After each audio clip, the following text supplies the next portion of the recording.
They made him clean the bathroom floor on day one. 2 weeks later, he fired half the staff, but not out of revenge, out of principle. Welcome to Unveiled Wealth, where behind every story there's a truth you weren't supposed to see. If this is your first time here, welcome. And if you've been with us before, you already know. We don't tell stories to entertain, we tell them to expose. Let's begin. Have you ever seen a man walk into a room and instantly shrink in everyone's eyes without saying a word? No name tag, no briefcase, just a pair of old boots, a faded green hoodie, and jeans with grease stains that didn't come from this garage. The kind of man people assume needs a job, not respect. That's how he looked when he showed up at Hartley Auto and Body, 8:03 a.m. sharp, hands in pockets, eyes quiet but scanning everything. No one knew who he was. Not the girl at the front counter, chewing gum like it owed her money. Not the overconfident sales guy talking too loud on his phone about a six-figure bonus month. Sucky. And definitely not the manager, Chase. Chase was the kind of man who thought authority came with volume. Barking orders, flexing fake laughs, leaning on cars like he built them. So when the new guy walked in and asked softly, "Y'all still hiring?" Chase didn't even look up, just nodded toward a stack of dusty forms by the vending machine and said, "Fill that out. If you can spell your own name, I'll let you mop the shop." The girl at the counter smirked. A mechanic nearby chuckled without looking up. No one offered a chair. The man, let's call him Miles for now, took the clipboard and sat cross-legged on the floor. Not because there weren't chairs, but because the one empty stool had a greasy rag tossed on it, like a territorial marker. He didn't flinch, just started filling out the form with calm, neat letters, penmanship like someone who once filled out serious contracts. But no one noticed. And that was the point. 15 minutes later, Chase snatched the paper from his hands and gave it a once-over without actually reading it. "You got steel-toe boots?" he asked, eyes still on his phone. "Yes." "Good. You'll be shadowing Rick. Don't talk unless you're asked. Don't touch a car unless someone tells you to. And if you break anything, you buy it."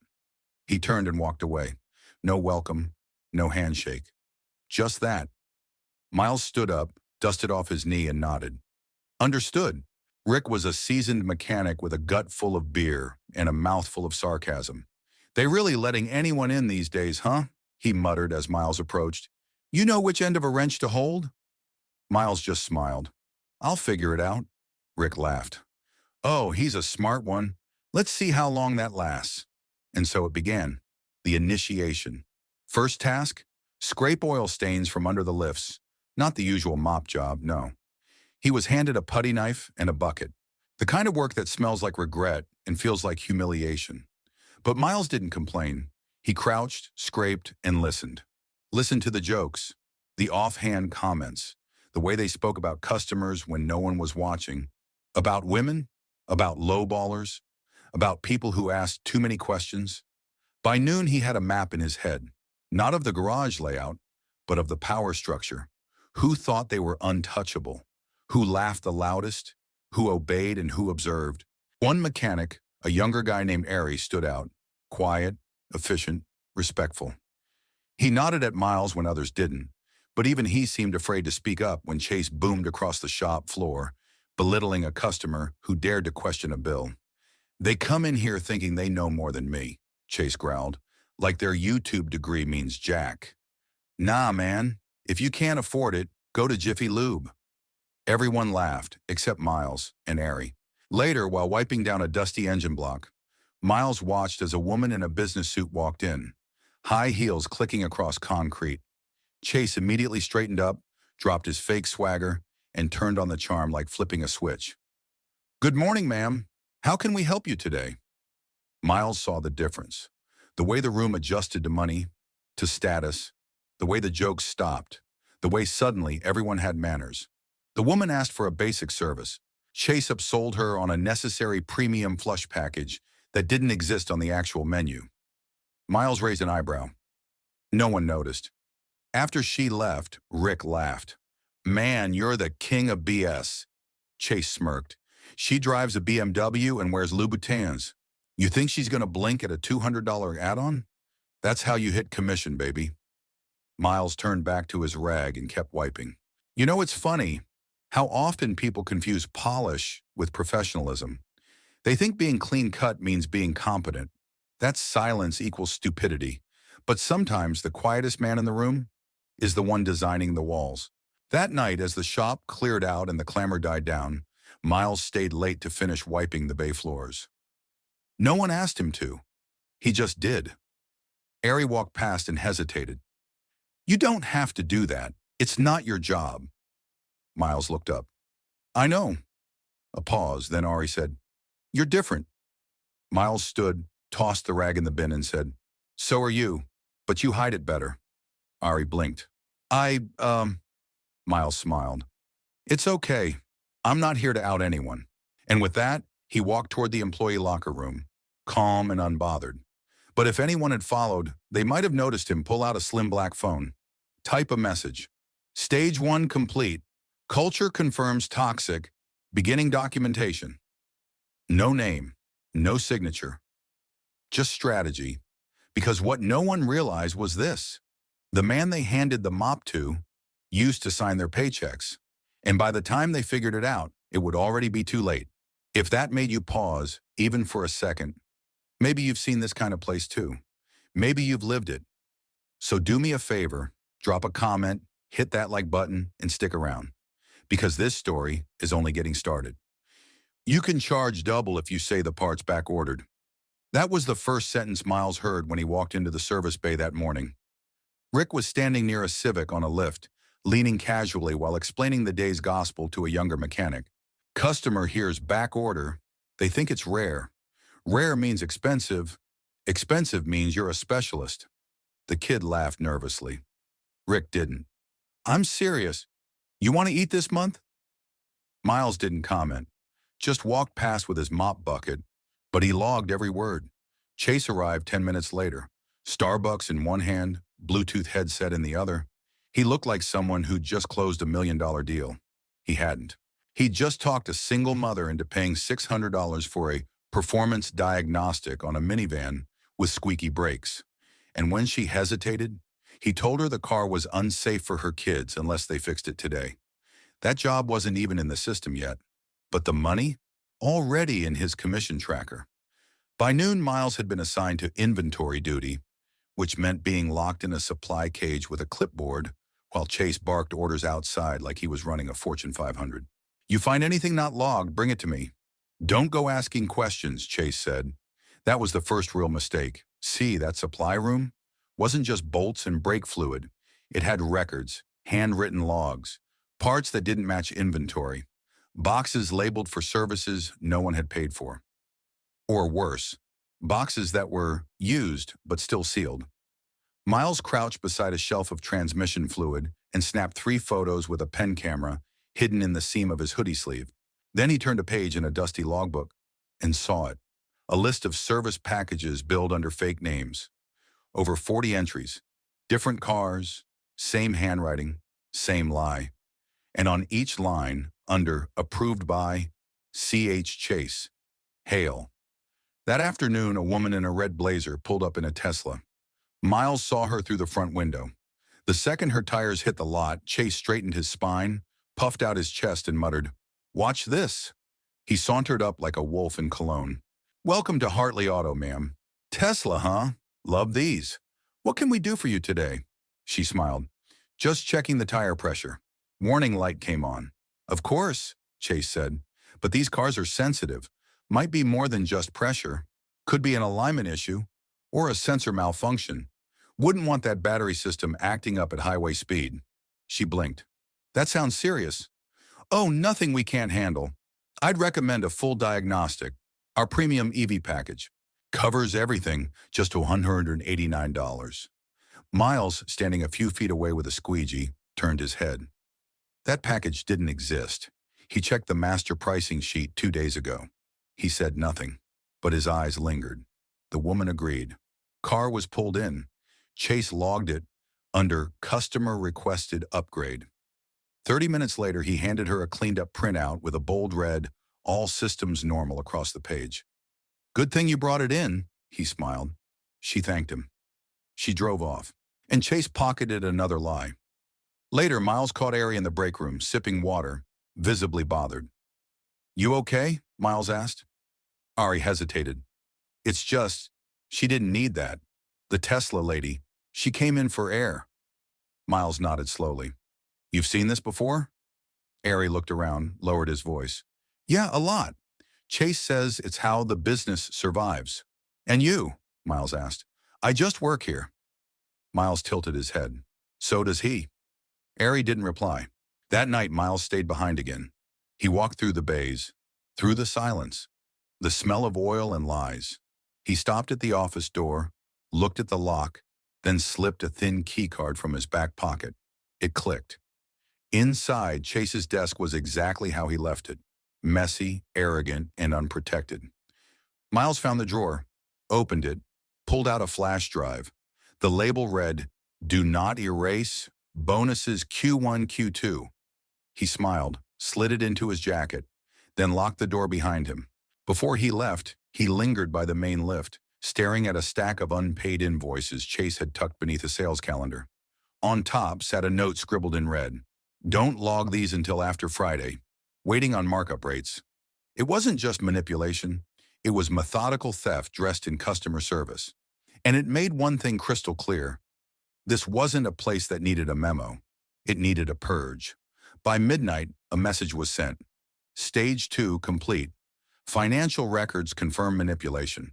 Initiating pattern trace. First list forming. No signature, no sender. Just a spark. And somewhere in a quiet suite several cities away, a woman opened that message and replied with one word. "Copy."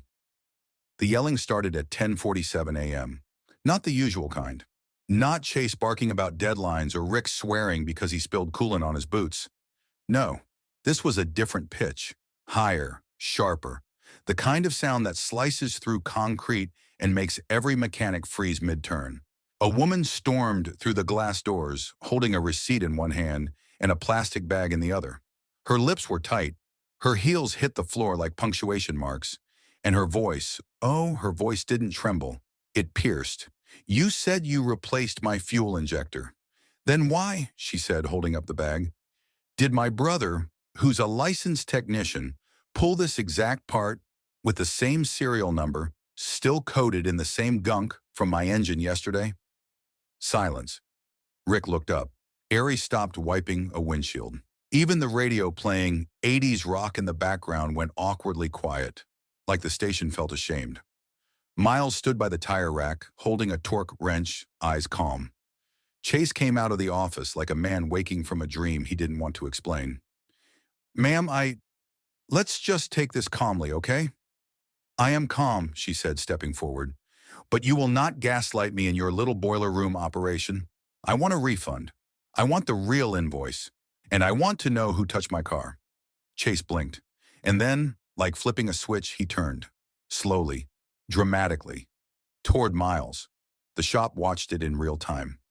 "This guy," Chase said, voice lower now, hands open like a shrug.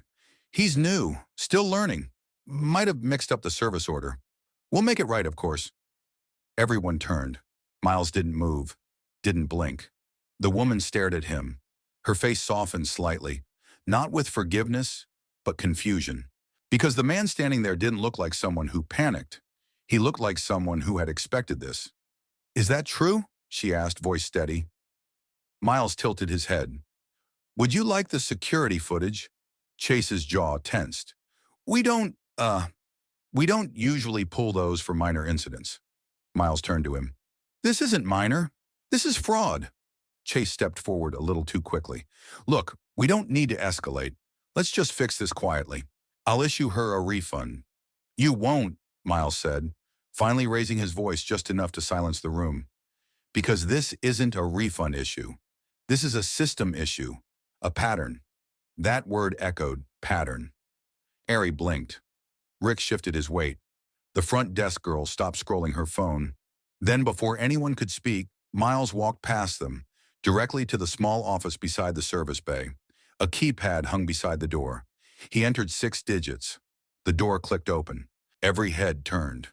No one had ever seen that room unlocked. He returned moments later, holding a black hard drive in one hand and a manila folder in the other. The woman stepped back instinctively. What is that?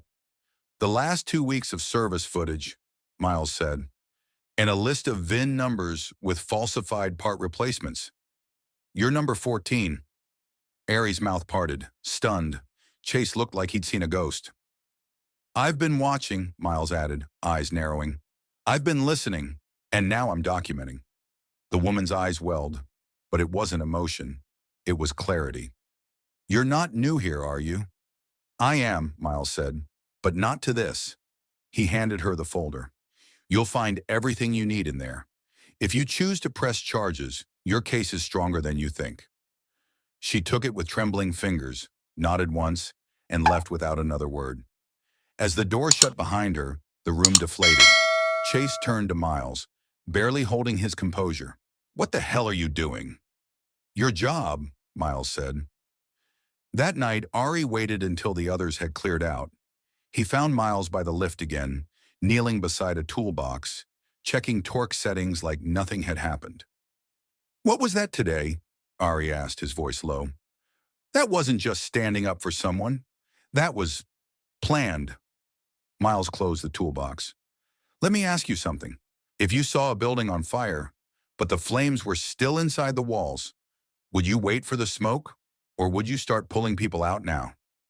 Ari didn't respond, but his eyes said enough. Miles stood, dusted off his hands. There's more coming. You can either brace for it or help shape what replaces it. Later that evening, Miles uploaded the footage to an encrypted drive, cross-referenced the fraudulent invoices, and matched them against technician IDs. He highlighted 3 names. 2 were consistent repeaters. 1, Rick. He didn't send it to corporate. He sent it to someone else, someone named Lana. Attached was a voice memo. Pattern confirmed. Recommend escalation. Ready for trigger. No emotion, no drama, just a storm gathering behind precision. And somewhere, in a different city, a woman with a scar under her left eye opened that file, watched the clip, and muttered under her breath, finally, because the trigger had just been pulled. They didn't see the car until it was already parked. A sleek black Genesis G90, spotless down to the trim, rolled into the service lot like it didn't belong, and knew it. Not flashy like a Lamborghini, not aggressive like a Mustang. No, this one whispered power, quiet power, the kind that makes people look twice, not because it wants attention, but because it controls rooms without asking. Chase was halfway through berating a junior tech for not wiping the damn wiper blades right when the car door opened. A tall man in a navy 3-piece suit stepped out, glanced around, and adjusted his cufflinks without a word. His shoes hit the concrete with that clean click that turns heads. Everyone froze, except Miles. Miles was under a lifted Ford, checking the sway bar with a flashlight in his mouth. The suited man didn't ask for Chase, didn't look for Rick. He walked slow, measured, straight toward the front desk. I have a 10 a.m. appointment. Name's Levine. The front desk girl, Savannah, fumbled for the screen. Sorry, I don't see anything here. You sure it's today? Levine raised an eyebrow. I booked online. Premium diagnostic. This is the Hartley Auto location, isn't it? Chase swooped in, flashing teeth. Hey, I can handle this. Sorry for the confusion, sir. Sometimes our system glitches out. Happens when you get too much traffic, you know? He laughed too loud. Levine didn't. Instead, he turned slightly, eyes scanning the garage. Which one of your guys specializes in luxury diagnostics? Chase didn't hesitate. That'd be me. I personally handle all premium. Miles, a voice said. Everyone turned. Airy. He hadn't meant to speak. It just came out. He blinked like he surprised himself. I mean, he's good, careful, accurate. Levine's gaze landed on Miles, who had now rolled out from under the Ford, face smudged, eyes steady. For a moment, the 2 men locked eyes. It was subtle, but something passed between them.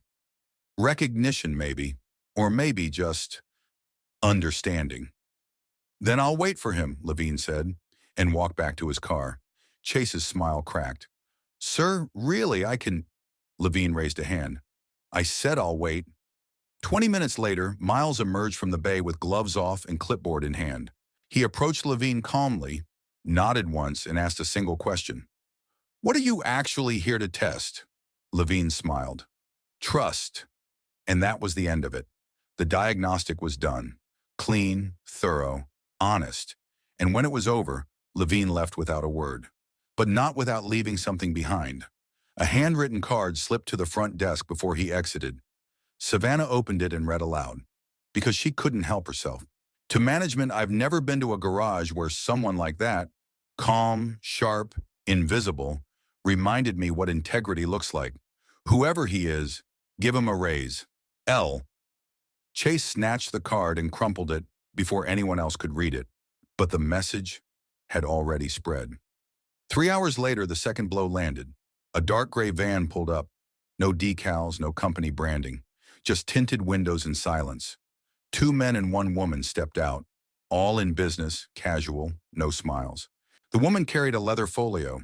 Her eyes scanned the building like she'd been here before, but didn't like what she remembered. Chase came running out. "Hey, can I help y'all?" The taller man spoke first. "Audit inspection, internal directive. We won't disrupt the workflow." Chase blinked. "Nobody told me there was an audit." The woman looked him dead in the eye. "That's the point." She walked past him, and just like that, panic rippled through the shop like oil in a hot pan. Rick cursed under his breath. Savannah started closing unnecessary tabs on her computer. Ari just stared at Miles. Miles was cleaning a socket wrench with a rag, calm as ever. "Did you know this was coming?" Ari asked. Miles didn't answer. He didn't need to. That evening, the team was called into the break room. The auditors had locked themselves in the office. Chase paced like a caged dog, muttering about sabotage. Rick sat with arms crossed. Savannah looked pale. Then one of the auditors emerged and handed Chase a sealed envelope. "Tomorrow, 9 a.m., mandatory staff review. Order of appearance listed inside." Chase opened it, read, paused. "Miles," he muttered, "you're not even on the damn list." And that's when it hit him. He looked up, but Miles was already gone. That night, in a motel an hour outside the city, a woman reviewed the day's footage from a hidden body cam worn by one of the auditors. She watched Chase lie, watched Savannah fake ignorance, watched Rick backdate a log entry. But when Miles walked across the frame, she paused the video, zoomed in, smiled. She reached for her phone, dialed one number. "It's time," she said. "First strike confirmed. Integrity has a face." And on the other end, a voice replied, "Then let's give it a name." Chase hadn't slept. Not really. He closed his eyes, sure, but sleep never came. Because ever since that woman with the Tesla walked out holding a folder she was never meant to see, something had shifted. It wasn't just tension in the air. It was pressure. Not the kind that came from above. The kind that builds from the inside, when the lies you stack like bricks begin to creak beneath your feet. By 6:12 a.m., he was already at the shop, earlier than usual. The lights flickered to life, buzzing faintly like they were whispering. He made a beeline for the office, slammed the door behind him, and yanked open the bottom drawer he hadn't touched in years. Inside, a thick envelope labeled Incident Mitigation, HR templates, scripted apologies, files built to dodge blame, not own it. He poured himself coffee with a hand that trembled just enough to spill. Sat down, opened the employee roster, and searched. Miles, no last name, no address, no emergency contact, just one entry line. Temp, floor tech, a sign via overflow. Approved by a system tag Chase didn't recognize. He frowned, clicked. Nothing. And that's when the drip of panic started. Not a flood. Not yet. Just that slow, cold awareness crawling up his spine. Out in the bay, the crew was trickling in. Rick grunted his way into the lift zone. Savannah slouched behind the desk, eyes half open, phone already in hand. Ari came in late, as always, but with something different in his posture. More alert, less apologetic. Then there was Miles. Already there. Already working. Already too calm. He was cleaning a torque wrench like it was sacred. Hoodie unzipped halfway. Same boots. Same eyes that didn't blink enough. And suddenly, the silence around him wasn't casual. It was controlled. Rick leaned in toward Chase by the tool cabinet. He's too quiet. Chase didn't even look up. So's a fuse right before it blows. They both laughed, but the sound was hollow. And the worst part, Miles heard them. They knew it, and he didn't react. Mid-morning, Chase slipped into the locker room and pretended to rummage. What he really wanted was Miles's bag. He found it tucked deep under a bench, half covered by a balled-up shop rag. Canvas, unmarked, old. But inside, a black notebook, no labels, just a red elastic band. He flipped it open. What he saw turned his stomach. Dates, times, part numbers, VINs, customer names, service codes, all cross-referenced, all organized. His name showed up again, and again, and again, circled, underlined, next to words like duplicate billing, refused refund, fraud match. But it wasn't just him. Savannah, Rick, even the front desk cameras were listed, with angles, and at the bottom of the page, Phase 2, confirmed. Chase shoved the notebook back inside, zipped the bag, and practically fell out of the locker room, only to nearly collide with Miles. Their eyes locked. Miles tilted his head. "Everything all right, boss?" Chase tried to smile. "Yeah, just checking inventory." Miles didn't blink. "Funny place to look." Then he walked away. That moment sat in Chase's gut like a stone for the rest of the day. He couldn't shake it. Miles knew something, knew too much, and wasn't hiding it anymore. But Chase didn't know how to fight something he couldn't name. He called Rick into the office. "You think he's, what, corporate?" Rick scoffed. "Corporate doesn't mop." "Maybe that's the trick." Rick frowned. "You think he's sent to spy?" Chase didn't answer, because that's exactly what he was thinking, and the thought terrified him. That afternoon, something strange happened. Ari lingered near Miles during lunch, not close enough to talk, just nearby, observing. And here's where I have to pause. You ever seen the moment someone realizes the world isn't as random as they thought? That maybe someone was paying attention? That the things they let slide because that's just how it is were being written down? That was Ari. He watched Miles eat in silence, turning pages in an old service manual. He watched Rick give him side eyes, watched Chase pretend not to look, even though he was constantly looking. And then he did something small, something quiet. He sat next to him, didn't speak, just sat. And in a place like this, that was the loudest thing you could do. That evening, Chase went through the computer logs. Miles had no login activity, no time card punches. His ID badge scanned in twice, but not out.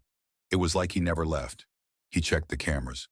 Miles was in the shop alone until almost midnight, sitting, watching, sometimes just standing by the window, hands in his pockets, staring into the lot like he was waiting for something only he could see.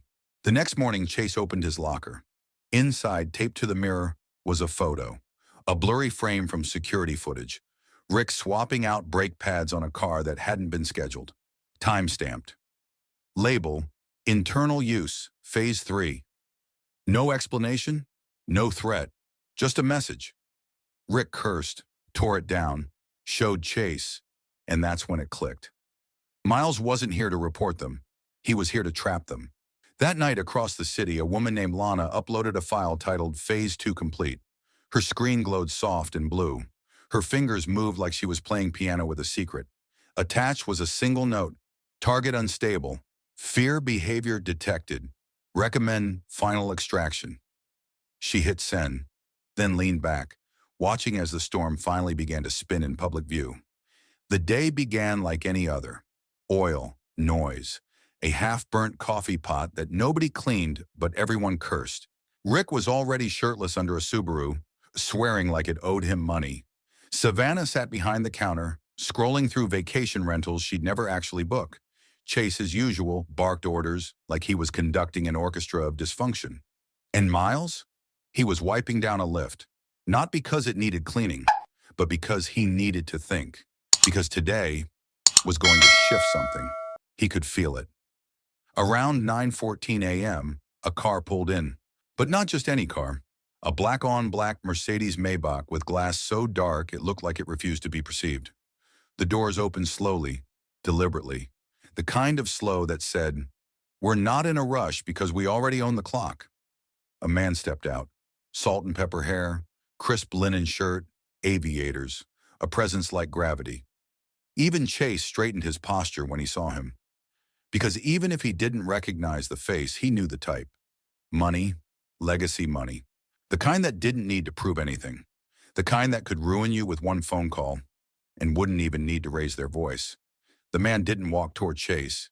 He walked toward Miles, and that changed everything. Miles looked up just as the man pulled his glasses down and smiled. "Well, I'll be damned," the man said. "I never thought I'd find you mopping up someone else's floor." Chase froze. Rick stood up too fast and hit his head on the lift. Ari stopped mid-step, holding a customer's keys. The man laughed. Not meanly, more like he was enjoying a private joke. "Still hiding in plain sight, huh?" Miles wiped his hands on the rag. "I'm working." "That's what you're calling it now." The man extended a hand. "It's good to see you, Booker." Booker, not Miles, not the new guy. Booker. The room cracked. Chase blinked like he just watched the sky shift color. "Wait, Booker?" The man turned.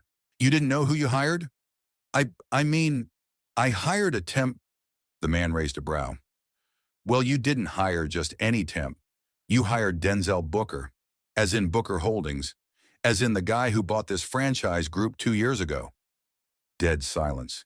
Even Savannah dropped her phone. But Miles, Booker, just nodded to the man. "You here for a service?" "Just a checkup, but I think I already got more than I paid for." He smirked. "Want me to keep your secret?" Miles shook his head. "It's already breaking." And it was, because the looks in the garage changed instantly. The way people stared, the whispered, "Wait, he's who?" And no wonder and that's why but Chase? He looked like someone had punched the air out of his lungs. You're the owner?" he asked, voice thin. Miles didn't answer. He didn't have to. Chase tried to recover. "Listen, I didn't know, obviously. If I'd known, I would have." "That's the point," Miles said quietly. "You treated me the way you treat everyone you think doesn't matter." The weight of that landed like concrete. Later that afternoon, the shop was quieter than usual. Savannah fumbled through invoices. Rick pretended to focus. Even Ari looked like he was replaying every moment of the last 2 weeks in his head. And Miles? He wasn't in the garage anymore. He was in the office. His office. Chase walked in without knocking, still trying to hold on to scraps of authority. "Look, I know how this looks." Miles didn't look up. "It looks like exactly what it is." "I didn't mean—" "You meant every word you said when you thought I was a nobody," Miles interrupted, finally meeting his eyes. "And now you want to revise the past based on the future you're scared of. I can fix this." "No, you can't. You had every chance to be better. You chose easier." Chase stepped forward. "I've given years to this place and bled it dry in the process. And oh." There was silence again, but this time it wasn't the awkward kind. It was the kind that follows a final verdict. "Back in the garage," Rick muttered under his breath. "We're screwed." Savannah didn't respond. Ari, though, did something no one expected. He walked into the office, closed the door behind him, and said, "If you're going to clean house, I want to stay, but I want to earn it." Miles looked at him for a long moment, then nodded once.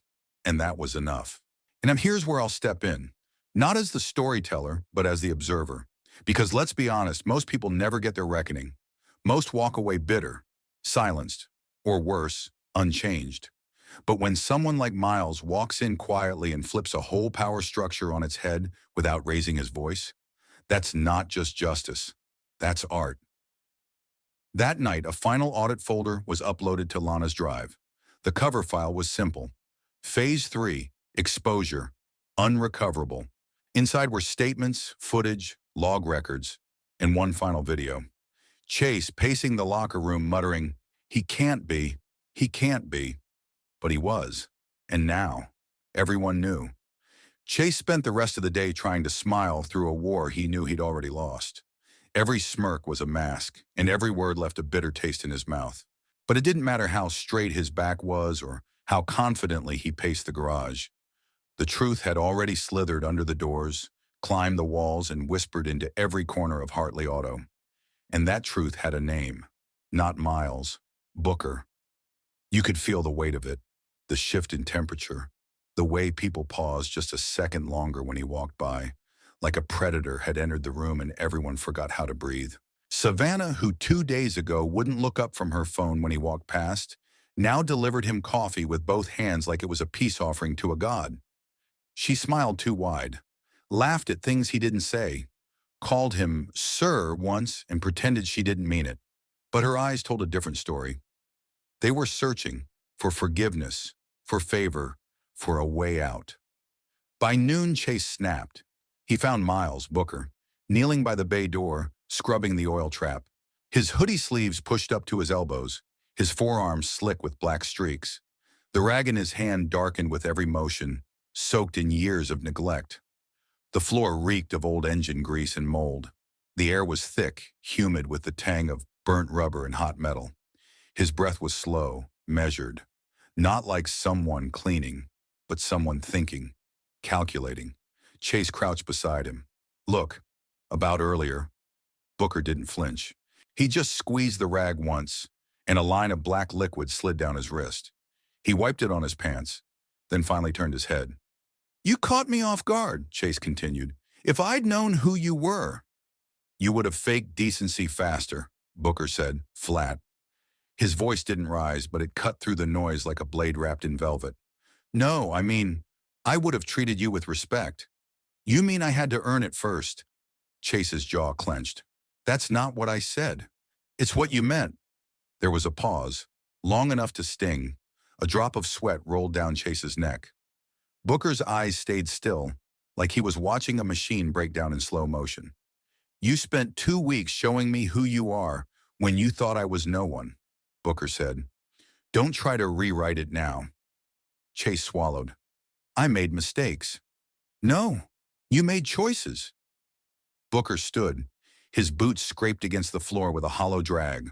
He left behind a rag still dripping oil, like the residue of every excuse Chase had ever made. Savannah was in the office, frantically wiping down the coffee station with a paper towel that had long since given up. The countertop smelled like lemon cleaner in desperation. When Booker entered, she jumped, nearly knocking over the sugar jar. Oh, sir, Booker, I didn't expect. I just needed a minute to check the vendor logs, he said. His tone was polite, but cold, like steel under silk. She tried to laugh. Oh, of course. They're all accessible, totally transparent. I can get them for you. I already have them. She froze. Her smile died at the edges. And in that moment, something broke inside her. Not visibly, but internally. Like the click of a lock she couldn't find the key to. Her hands fell to her sides, and for the first time all week, she didn't know what to say. And here's the thing about people like Savannah. They're not made for real storms. They sparkle in showroom lighting. But when thunder rolls and the air grows heavy with truth, they tremble. And when the lightning finally strikes, they reach for umbrellas made of plastic charm. Booker didn't yell. He didn't scold. He simply picked up a folder from the desk and walked out. That silence, that's what made her break. In the break room, Rick muttered over a half-eaten sandwich. He's gonna fire all of us, huh? Ari looked up from the corner. Maybe that's a good thing. Rick scoffed. Easy for you to say. You kissed his boots the whole time. No, Ari said, quiet but steady. I just didn't spit on them. Rick didn't have a comeback, just a bite of regret. At 3:43 p.m., a corporate sedan pulled into the lot. No decals. Tinted windows. 3 people stepped out, 2 in pressed suits, 1 in a gray blouse and slacks. They moved like they knew every crack in the pavement, like they didn't need directions. Savannah rushed out, voice half-pitched. Hi, welcome. Can I get you anything? The woman with the folio raised a hand. We're here to observe. Observe? What? Miles, the woman said. Or rather, Mr. Booker. He's requested full visibility during transition. Transition? The woman smiled. But it wasn't a kind smile. It was surgical. You'll understand soon. She walked past her like wind around a crumbling statue. Chase met them at the entrance. "You're replacing me." Booker looked up from the desk. "No," he said. Chase exhaled. Then Booker continued, "You replaced yourself. Every time you looked the other way. Every time you punished honesty. Every time you let someone get humiliated because it made your day easier. I didn't know it was that bad." "But you knew it was bad," Booker said. "And you stayed quiet. You're not getting fired because you failed me. You're getting fired because you failed the people I was pretending to be." That evening, the entire staff was summoned to the front lot. A projector screen had been hung from the garage's steel frame. Everyone stood awkwardly under the fading amber light. The hum of insects mixed with engine idle. The video began. Footage from inside the shop. Conversations, laughter, lies. A customer being mocked behind her back. Rick pocketing parts. Savannah upselling a non-existent service. Ari quietly fixing a mistake someone else tried to hide. No names, but every face clear. When the screen went black, Booker stepped forward. "This isn't punishment," he said. "It's a mirror. What you do with the reflection is up to you." Then came the shakeup. Chase, terminated. Savannah, reassigned, probationary. Rick, under internal review. Ari, promoted to assistant ops coordinator. The air was thick, not from heat, but from exposure. Truth has a weight, and it had finally landed. And here's where I'll leave you with this. You know what real fear looks like? It's not screaming, it's freezing. It's the exact moment someone realizes the person they mocked yesterday now signs their fate today. It's not loud. It's silent and heavy, like a locked door you didn't know you were behind until it shuts. Booker didn't come for revenge. He came for redemption. Not just his, everyone's. And this was only the beginning. Hey, thought it was over. The firings, the promotions, the meetings. They thought the storm had passed. But storms don't just end. They recede and reveal what's left behind. The next morning was quiet. Too quiet. The kind where every sound feels louder. The coffee machine hissed like it was angry. A dropped wrench echoed like thunder. And Booker, he was nowhere in sight. Savannah arrived early. Rick, unusually punctual. Ari walked in with a clipboard, looking both taller and heavier, like responsibility had weight, and he was learning how to carry it. By 9 a.m., a new announcement appeared on the staff board. Vendor evaluation, confidential, conducted by external auditor. No one knew what it meant, but everyone knew it meant something. That afternoon, a man arrived, not corporate, not in a suit, just khakis, boots, and a soft blue button-down shirt. Looked like he'd belong in the back room, not in charge of anything. He walked slowly through the garage asking questions, but not the kind with obvious answers. Things like, who do you trust most in this building? When a customer complains, who defends them? When someone makes a mistake, who covers it and who reports it? Everyone answered politely, carefully, everyone, except Rick. Rick rolled his eyes when the auditor left. "Another stunt," he muttered. "They already fired Chase. What else do they want?" Ari heard him, but said nothing. Because Ari had seen the email, the one not posted on the board, the one Booker had sent him directly. "This isn't real, but it reveals what is." That line had haunted him all day. Later that evening, Rick was summoned to the office. Booker was waiting. "Sit." Rick didn't. "Let me guess. Another test?" Booker didn't answer. He held up a tablet. On the screen, footage from just an hour earlier. Rick mocking the auditor. Rick calling Ari the bootlicker. Rick laughing when Savannah fumbled paperwork. Booker pressed pause. "Do you know what this was?" "A setup."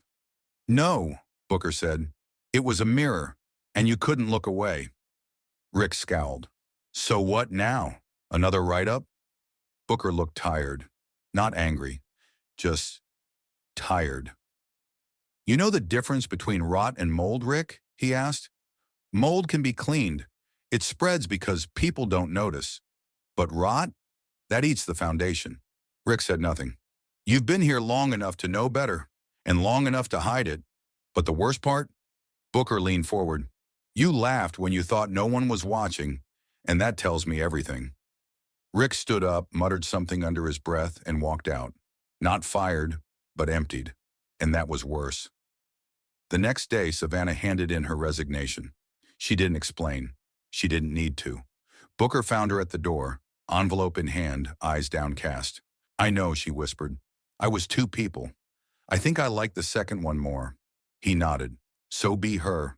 Somewhere better." She nodded back and left. In the following weeks, things shifted. The garage stayed noisy. Grease still stained the floors. The air still smelled like burnt belts and ambition. But the jokes were cleaner. The eyes were steadier. The fear was gone. Not because rules changed, but because the people did. Ari thrived. Hired two new techs. Trained them well. One of them used to work under Rick. Quiet kid. Quick hands, grateful eyes. Booker showed up less. But when he did, he brought donuts and asked real questions. Not just about numbers, but about culture, about the feel of the place. He wasn't a ghost anymore. He was a shadow, present only when needed, but unmistakable. One evening, long after closing, Booker stayed late. He didn't need to, but something pulled him back. He walked the shop floor slowly, boots echoing in the stillness, the smell of coolant lingering. Somewhere in the back, the drip of a faucet beat like a second hand. He grabbed a mop, not because it was dirty, but because it reminded him. He dipped it into a bucket of water darkened with the day's grime. The mop dragged across the concrete with a sticky pull, the kind of sound that made your shoulders twitch without knowing why. The water was warm, but the air was cool. He could feel the sweat beat at his hairline, trickle down his temple, sting his eye just enough to make him blink. He didn't wipe it. He let it fall. A few feet away, a puddle of old oil shimmered in the pale garage light. Booker stepped forward, pressed the mop into it. The sludge bubbled faintly, releasing a wave of musty heat, the kind that came from layers of buildup, forgotten in corners. Even with a mask, the smell crept through, heavy, sour, metallic.